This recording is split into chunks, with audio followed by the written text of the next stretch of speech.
जय हिंद प्यारे बच्चों। आज के इस वीडियो में हम लोग क्लास 10th मैथ का बहुत शानदार क्वेश्चन को सॉल्व करने वाले हैं और सीखने वाले हैं। तो आइए दोस्तों देखते हैं आज का हमारा क्वेश्चन क्या है। आज का हमारा क्वेश्चन है, यश ने एक टेस्ट में 40 अंक अर्जित किए। यानी कि यश का कोई टेस्ट हो रहा है और उस टेस्ट में यश ने 40 नंबर प्राप्त किए हैं, अर्जित किए हैं। जब उसे प्रत्येक सही उत्तर पर 3 अंक मिले। अब देखिए, यहाँ पर प्रश्न में कहा गया है जब उसे प्रत्येक सही उत्तर पर 3 अंक मिले, यानी यश को सही उत्तर के लिए कितने नंबर मिले, 3 अंक, तथा अशुद्ध उत्तर पर 1 अंक की कटौती की गई, यानी कि गलत उत्तर पर 1 अंक काट लिया गया है। यहाँ पर ये क्वेश्चन का कहना है। आगे क्वेश्चन को पढ़ते हैं। यदि उसे सही उत्तर पर 4 अंक मिलते, यानी आगे क्वेश्चन कह रहा है यदि सही उत्तर पर यश को 4 अंक मिलते तथा अशुद्ध यानी कि जो गलत प्रश्न हो गया उस पर 2 अंक कटते तो यश 50 अंक प्राप्त करता। यानी कि अगर 4 नंबर सही उत्तर के लिए दिए जाते और गलत उत्तर के लिए 2 अंक काटे जाते तो यश को 50 नंबर मिलते। टेस्ट में कितने प्रश्न थे, यानी ये कह रहा कि टेस्ट में कितने प्रश्न थे, आप प्रश्न की संख्या बता दीजिए हमें। अब देखिए, यहाँ पर हमको मानना पड़ेगा। मान लेते हैं कि अगर यश को सही उत्तर के लिए x अंक मिलते तथा गलत उत्तर के लिए y अंक मिलते, तब हम लोग प्रश्न के अकॉर्डिंग इसको सॉल्व करेंगे और देखेंगे कुल कितने प्रश्न थे। तो आइए सॉल्व करते हैं। तो मान के चलेंगे, माना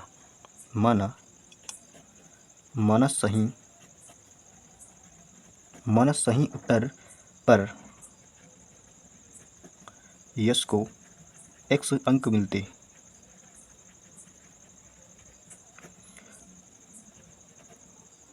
माना सही उत्तर पर यश को कितने अंक मिलते, x अंक मिलते हैं, तथा गलत उत्तर पर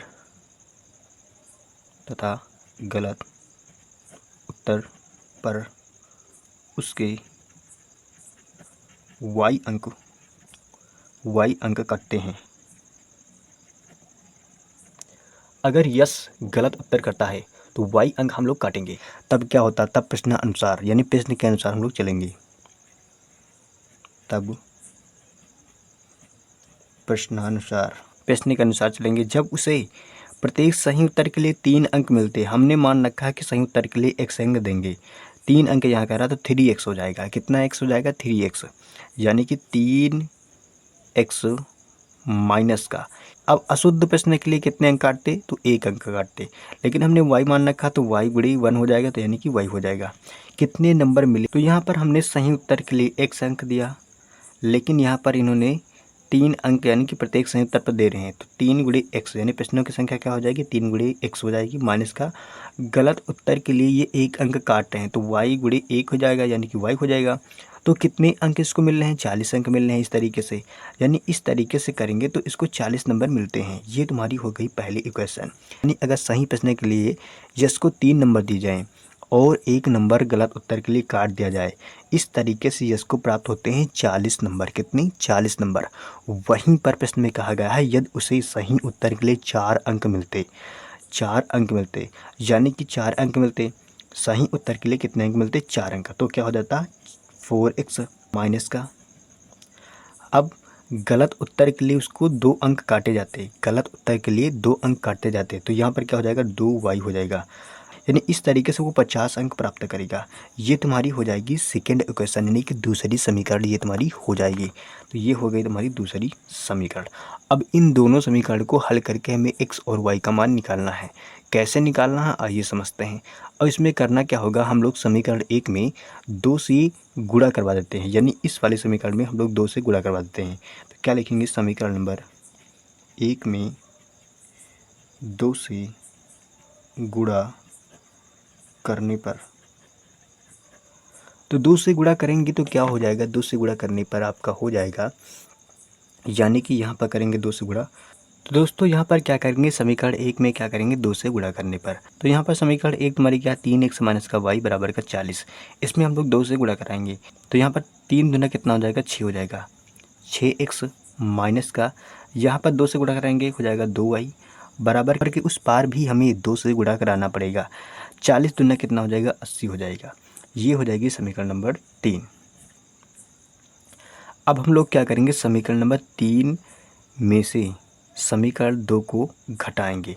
तो क्या आपको लिखना पड़ेगा, समीकरण 3 से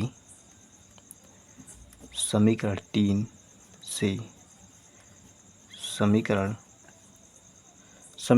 से समीकरण 2 को घटाने पर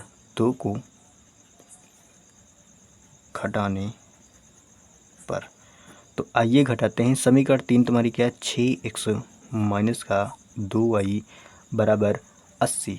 समीकरण 2 तुम्हारी क्या है, समीकरण 2 है 4x माइनस का 2y बराबर का 50।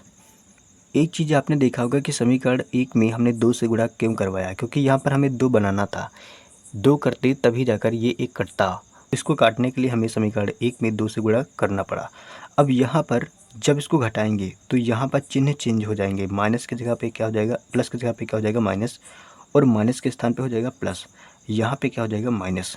अब ये दोनों आपस में कट जाएंगे, क्योंकि ये माइनस का ये प्लस का, जिसको काटेंगे यहाँ पे 6x में से 4x को माइनस करेंगे, बचेगा तुम्हारा 2x बराबर 80 में से 50 को माइनस करने पर क्या बचेगा, 80 में से 50 को माइनस करने पर बचेगा तुम्हारा 30।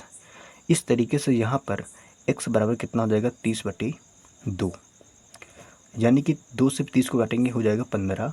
x का मान कितना आ जाएगा, 15 आ जाएगा। इस तरीके से x का मान कितना आ गया, 15। अब x का मान कहीं भी रख देंगे, किसी भी समीकरण में रख देंगे, y का मान हमें मिल जाएगा। तो अब यहाँ पर क्या लिखेंगे, यानी कि x का मान कहीं भी रखेंगे, समीकरण 1 में रखते हैं तो क्या लिखेंगे, x बराबर 15 समीकरण 1 में रखने पर, समीकरण 1 में रखने पर, यानी कि समीकरण 1 हमारी क्या है, 3x माइनस का y बराबर का 40। ये हमारी समीकरण नंबर 1 है। तो इसको नीचे हम लोग लिख लेते हैं। तो इसको नीचे लिखेंगे, क्या हो जाएगी, 3x माइनस का y बराबर का 40। यही हमारी समीकरण नंबर 1 थी। इसी में हम लोग क्या करेंगे, x बराबर 15 का मान रखेंगे। तो आइए रखते हैं x बराबर 15। यहाँ पे रखेंगे 3 गुणे हो जाएगा 15 माइनस का y बराबर के क्या हो जाएगा 40। 15 तियाँ कितना हो जाएगा 45 माइनस का y बराबर का 40।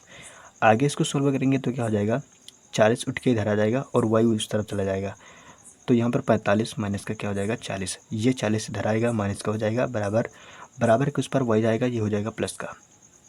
तो 45 में से 40 को माइनस करेंगे, y बराबर कितना हो जाएगा, y बराबर क्या हो जाएगा 5 हो जाएगा, यानी कि y का मान कितना आ गया 5। अतः प्रश्नों की कुल संख्या क्या हो जाएगी, अतः प्रश्नों की कुल संख्या बराबर सही वाले प्रश्न को जोड़ेंगे और गलत वाले प्रश्न को जोड़ेंगे। सही उत्तरों की संख्या जोड़ें या फिर प्रश्नों की संख्या, उत्तरों की संख्या, सही उत्तरों की संख्या प्लस गलत उत्तरों की संख्या। अगर उत्तरों की संख्या हम लोग जोड़ते हैं तो हमें प्रश्न की संख्या मालूम चल जाएगी, क्योंकि प्रश्न से हमारा उत्तर निकल के आता है। ठीक है, तो सही उत्तरों की संख्या क्या है, सही उत्तरों की संख्या यहाँ पर x बराबर कितना आया 15। तो हमने सही उत्तरों की संख्या क्या मान रखा था x, तो x बराबर कितना आया 15। गलत के लिए क्या मान रखा था y, और y का मान निकल के आया 5। तो 15 + 5 बराबर कितना हो जाएगा 20, यानी टोटल प्रश्न की संख्या कितनी थी 20।